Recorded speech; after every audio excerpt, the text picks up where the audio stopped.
चलो विद्यार्थी मित्रों आगळ जोईए। भारतनी जमीनना प्रकार भारतीय कृषि संशोधन परिषद जेने आईसर कहेवामां आवे छे ए आईसरे 1953 में जमीनोना जे प्रकार पाड्या छे तेने हवे डिटेल में समझीए। तो सौथी प्रथम आपणे लईए जेम आगळ कह्युं हतुं काका परा पर ज अने द।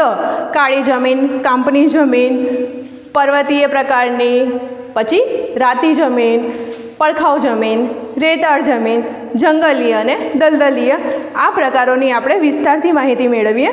પ્રથમ લઈએ કે કાળી જમીન। કાળી જમીન એ મોટા ભાગમાં તમે આપણે જ્યાં નજર જશે ને ત્યાં તમને દેખાશે કાળી જમીન કે એનું જે પહેલું લેયર હોય છે એ કાળા રંગનું ધરાવે છે, કાળું થયેલું હોય છે। આ જમીનનું પ્રમાણ છે મેં અહીંયા લખ્યું છે, જો બંને પ્રકારો સામસામે લખ્યા છે કે काળી जमीन है ये 15% जे भारतना क्षेत्रफळनी दृष्टिए लगभग 15% जेटलो एनो विस्तार धरावे छे। बराबर। तो सौराष्ट्र में जे सौथी वधारे तमे जोशो सौराष्ट्र में, तो सौराष्ट्र में आपणो जे नेबर स्टेट है महाराष्ट्र में, तो आ प्रकारनी जमीननुं प्रमाण काળી जमीननुं प्रमाण वधारे जोवा मळशे। आ काળી जमीन है ये कपासना पाकने वधारे अनुकूल आवे छे। एवुं कहेवाय छे ने कपास है ये सफेद कलरनो होय अने जमीन है ये काળી है एटले ब्लेक एंड व्हाइटनुं संमिश्रण। तो ए रीतना जे कपासना पाकने अनुकूल आवशे तो ए कई जमीन तो के काળી जमीन। बराबर। तो ए रीते याद राखवानुं ब्लेक एंड व्हाइट कपास होय सफेद होय अने एने जमीन कई अनुकूल होय तो काળી जमीन। तो कपासना पाकने विशेष अनुकूल आ काળી जमीन आवे छे। हवे कपासनी जमीननुं बीजुं नाम विद्यार्थी मित्रों आ एमसीक्यू में कि टूंका प्रश्नों में पण आ सवाल पूछाई सके छे कि कपासनी जमीननुं बीजुं नाम शुं छे तो रेगुर जमीन। कपासनी जमीननुं बीजुं नाम कयुं छे अथवा तो बीजा एने कया नामथी ओळखवामां आवे छे तो एने रेगुर जमीनना नामथी ओळखवामां आवे छे। आ कपासनी जमीनमां अड़द छे, मगफળી छे, सरसव छे। अत्यारे तो सिंचाईनी योजनाओ सरकार द्वारा घणी अमलमां आवी छे अने वरसाद सिवाय पण सिंचाईनी योजनाथी पाक पकवी शकाय छे। एटले अड़द, मगफળી, सरसव छे, कपास छे, आवा बधा पाको आज काળી जमीनमां छे थाय छे। बराबर।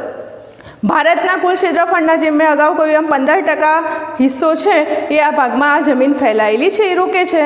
अहींयाथी लઈએ कि आ जमीननो उद्भव है ये दखणना लावाना लीधे थयो। जेम ज्वाळामुखीथी प्रसराय छे ने लावा, तो वर्षों पहलानी प्रक्रिया हशे कि दखणना लावाना लीधे आ जमीननो उद्भव थयो। अहींया महाराष्ट्र, पश्चिम मध्य प्रदेशथी आंध्र प्रदेश अने कर्नाटक में जमीन जोवा मळे छे। अने गुजरात में आपणे लઈએ तो सूरत, भरूच, नर्मदा, तापी छे। तो आ जे जग्याए छे ए काળી जमीन जोवा मळे छे। एमां कयुं प्रमाण वधारे होय छे तो लोह, चूनो, calcium, potash, aluminium, magnesium carbonate आनुं प्रमाण वधारे होय छे अने फळद्रुपता अने बीज संग्रह शक्ति आ जमीननी सारी होय छे।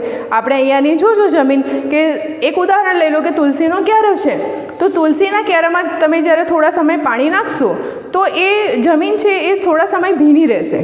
पछी ज्यारे सूरजनो तड़को आवशे, ताप पड़शे त्यारे ए जमीन सुकाई जशे અને એ સુકાયેલી જમીનમાં તમે કોઈ દાંડી છે કે સળિયું છે એનાથી એમ ખૂંપી અને જમીનનું એક પોપડું બહાર કાઢજો તો અંદરથી એ જમીન ભીની જોવા મળશે।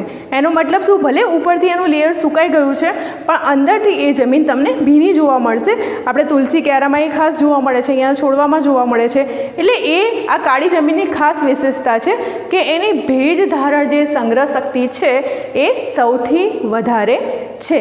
ફરીથી Eicher Indian council of agriculture research अने ए प्रमाणे 1953 में एणे जमीनों प्रकार पाड्या। जमीनों प्रकार में जे पहलो प्रकार है ये काળી जमीन है।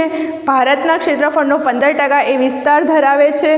बराबर। एने कपासनी जमीन के रेगुर जमीन पण ओळखवामां आवे छे अने आमां सौथी वधारे कपासनुं जे वावेतर छे बराबर ए वधारे थाय छे। एना सिवाय पण मगफળી लई शकाय छे, सरसव लई शकाय छे। बराबर। जो आमां बीजधारण शक्ति वधारे छे एना सिवाय कह्युं तो कि महाराष्ट्र, पश्चिमी मध्य प्रदेश, आंध्र प्रदेश में, कर्नाटक में, गुजरात में लो तो सूरत, भरूच, डांग जिल्ला में आ बधामां काળી जमीननुं विशेष प्रमाण जोवा मळे छे। बीजधारण शक्ति अने एनी फळद्रुपता शक्ति पण वधारे छे। हवे आ साइडमां अहींया जोईए जमीननो बीजो प्रकार है तो ये है कांपनी जमीन। कांप एटले रेती। અને આપણો જે ભારત દેશ છે એ નદીઓ ઘણી બધી નદીઓ આવેલી છે અને આ નદીઓનું પ્રમાણ વધારે હોવાથી ભારતની જમીનનો 43% વિસ્તાર છે કેટલો? ભારતનું જે કુલ ક્ષેત્રફળ છે એના લગભગ 43% જેટલા ક્ષેત્રફળમાં આ કાંપની જમીન ફેલાયેલી છે. શા માટે? કારણ કે નદીઓનું પ્રમાણ વધારે છે. ફરીથી ટૂંકા પ્રશ્નોમાં કે MCQમાં 1 માર્કમાં સવાલ પૂછાઈ શકે છે કે ભારતમાં સૌથી વધારે કયા પ્રકારની જમીન જોવા મળે છે? તો એ કઈ જમીન છે? કાંપની જમીન. અથવા તો ભારતમાં કાંપની જમીન કેટલા ટકા વિસ્તાર ધરાવે છે એના ક્ષેત્રફળના? તો કેટલા? 43% વિસ્તાર ધરાવે છે. આગળ જોઈએ તો કાંપના પણ 2 પ્રકાર હોય, બરાબર? તો એક છે ખદર અને એક છે બાંગર. ખદર એટલે નવો કાંપ હોય અને બાંગર એટલે જૂનો કાંપ કહેવામાં આવે છે. ભારતના પૂર્વથી શરૂ કરીએ તો પૂર્વથી બ્રહ્મપુત્ર ખીણથી શરૂ કરીને પશ્ચિમમાં સતલુજ અને ઉત્તરમાં ભારતનું મેદાન. દક્ષિણમાં એને લઈએ તો નર્મદા, તાપી, ગોદાવરી, કૃષ્ણા, કાવેરી, એનો મુખ ત્રિકોણ પ્રદેશ, જે ત્રિકોણ પ્રદેશ બનતો હોય એમાં આ જમીન ફેલાયેલી છે. એમાં કયા કયા તત્વો આવેલા છે? તો પોટાશ, ફોસ્ફેટ, એસિડિક, ચૂનાનું પ્રમાણ આ બધું વધારે છે, જ્યારે નાઇટ્રોજનની માત્રા ઓછી જોવા મળે છે, બરાબર? કયા કયા પાકો લઈ શકાય? તો ઘઉં, ચોખા, શેરડી, શેણ પશ્ચિમ બંગાળમાં ખાસ કરીને વધારે થાય છે, બરાબર? કપાસ, મકાઈ, તેલબિયા આ બધા કાંપ વધારે લઈ શકાય છે, બરાબર? હવે બીજું એક ઉદાહરણ આપીએ તો પંજાબ. તો એવું કહેવામાં છે સૌથી વધારે કાંપ ક્યાં છે? તો એ પંજાબમાં, હરિયાણામાં છે. પંજાબ અને હરિયાણામાં સૌથી વધારે કાંપ ફેલાયેલો છે, બરાબર? પંજાબ છે એ ઘઉંનો કોઠાર છે અને ઘઉં છે એ અનાજનો રાજા છે. એટલે સૌથી વધારે ઘઉં ક્યાં થાય છે? તો કે પંજાબમાં. તો પંજાબ ઘઉંનો કોઠાર અને જે અનાજનો રાજા કોને કહેવામાં આવે છે? ઘઉંને કહેવામાં આવે છે. અને એના સિવાય જો કઠોળનો પાક, કયા? આ કાંપની જમીનમાં કઠોળનો પાક વધારે લેવામાં આવે તો એમાં નાઇટ્રોજનનું પ્રમાણ વધારી શકાય છે. તો આપણે 2 પ્રકારો શીખ્યા, કાળી જમીન અને કાંપની જમીન. હવે આગળ આપણે એના પ્રકારો શીખ્યા.